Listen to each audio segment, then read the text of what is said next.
Hi everyone. So recently I've made an update in the library for the Ton blockchain. It's called TONutils. It's now publicly available for everyone to download from pub.dev. It can be used for Dart and for Flutter for any possible platform: Android, iOS, Linux, macOS, web, or Windows. Library for working with Ton blockchain.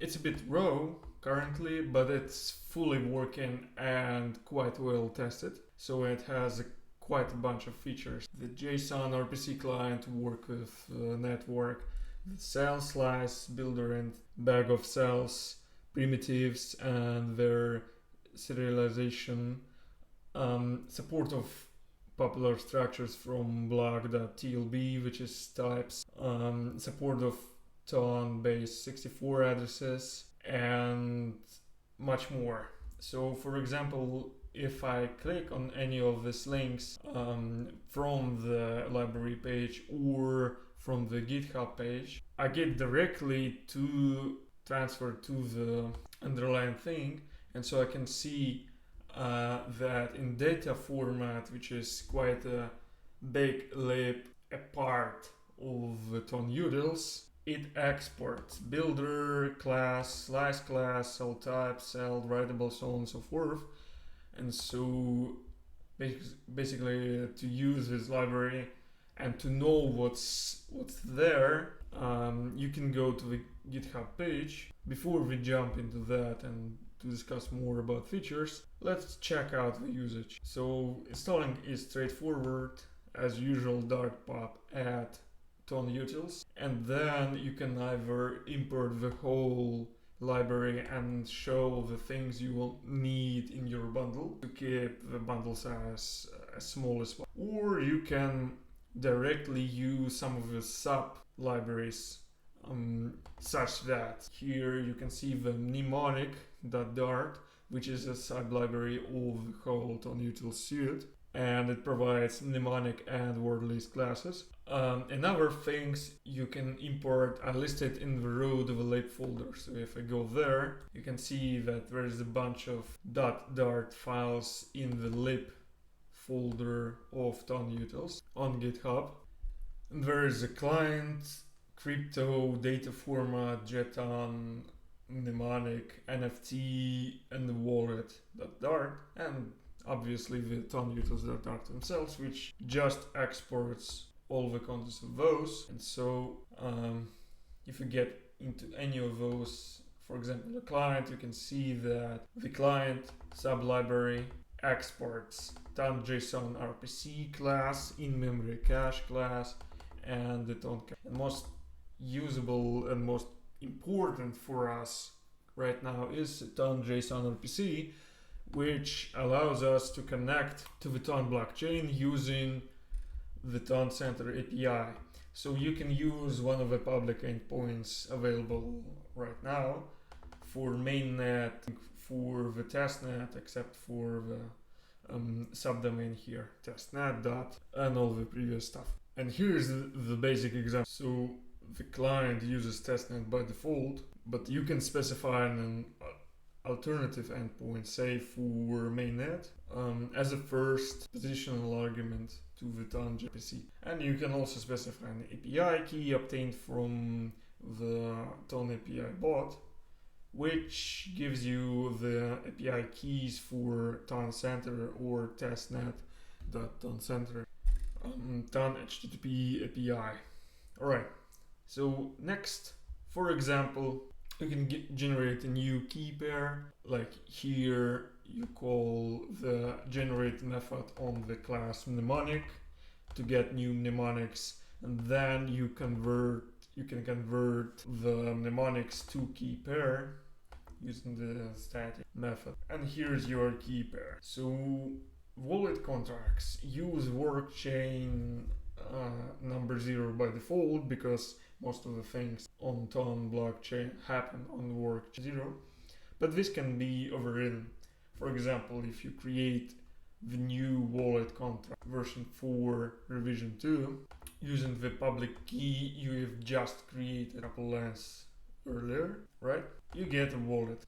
Then you can open the wallet that specifies the TON.json RPC client, this client created earlier as a contract provider. So you use the client dot open and you provide a wallet to open, such that this open wallet can now proxy request to the client, to the Ton API. Next, you can do whatever you want with your client. For example, you can get the balance of the contract, and the get balance is a future and a sync function, and so you have to await if you want to do sync to get the balance. And then, for example, you can create a transfer. Like, first you need to get the sequence number of the contract, and then you can call the create transfer method on it, providing this sequence number, providing your private key obtained earlier when generating mnemonics and converting them to key pair, and provide some sort of a message internal for the message only processed by the TON blockchain, specify where to, the address of the contract, the address of the wallet in our case, specify the value in however unit you want, say 1.5 ton or 1.5 nanoton, and specify the body, hello world, and then I'm printing this information. As you can see from this example, this library is 90% or something compatible with an API of the TON core and TON community TypeScript libraries. And the main sources of divergence are types. This library uses sealed classes and extends from them to provide union-like types while maintaining compile time, check type safety, and soundness. And so in practice, it looks like this. In order to accept the string or internal address into this positional parameter 2, I have created the string or internal address class, and the subclasses that sealed class are CIAs, or string internal address string, which is a string, right? Or CIA internal address, which is an internal address. So basically, there are wrappers for creating the base units. I'll show an example. And don't worry about those kind of differences with TypeScript. The editor hands and VS Code, Emacs, Nuvim, whatever, will help you out if you have a decent language server provider support. So these won't get you stuck. So tests are positioned to mirror the structure inside the lib/c folder and grouped by the relative path from the test folder to the test file, excluding the _test.dart suffix. For example, tests for mnemonics are located in a file test/mnemonic/mnemonic_test.dart, and the test group is mnemonic/mnemonic. Notice we are dropping the prefix test here and the postfix _test.dart. And the same thing follows for test for addresses and any other test in this library. Test/data format/address _test to test the particular address file, and the test group name therefore is data format/address/address. And so to invoke a group of tests by their name, you run dart test -N the group name, and for example ask the test group name for mnemonic/mnemonic was. For mnemonics, where mnemonic/mnemonic, you use just that. Okay. Let me jump into the biggest library, right, which is data format, and it exports a lot of different things. For example, here are TON specific bit strings themselves, bit readers and bit builders, tuples, hash maps, contract related stuff, and a lot of types, which are copied from block.tlb file. And for example, here let me show you those, like helper union types. What are those and how to actually check them out. So unfortunately GitHub doesn't show directly, but I'll have to jump here.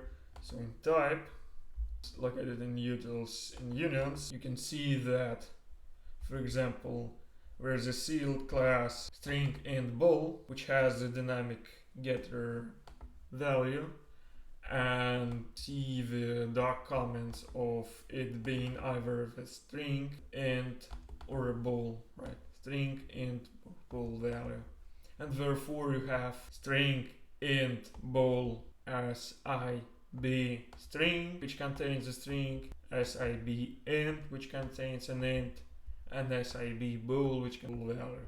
And so that's used to provide kind of unions to say that the function can accept the string int bool class, and in fact it will get the subclasses of string int bool, the sib string, the sib int, and the sib bool, right? And if you take a look from docs, here the API reference of the data format, here is a lot of classes. For example, here the string int bool, as I've said. So string int bool value either of sib string, sib int, sib bool, right?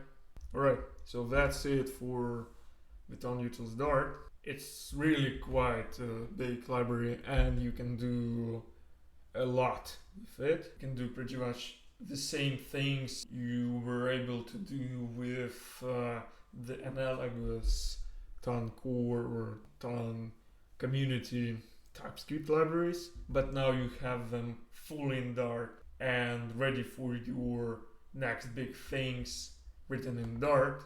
CLIs, web servers, or Flutter for mobile apps, for web applications, and even for the desktop applications built with this framework. Off you go, I hope you like that, and I'm looking forward to projects built using this SDK.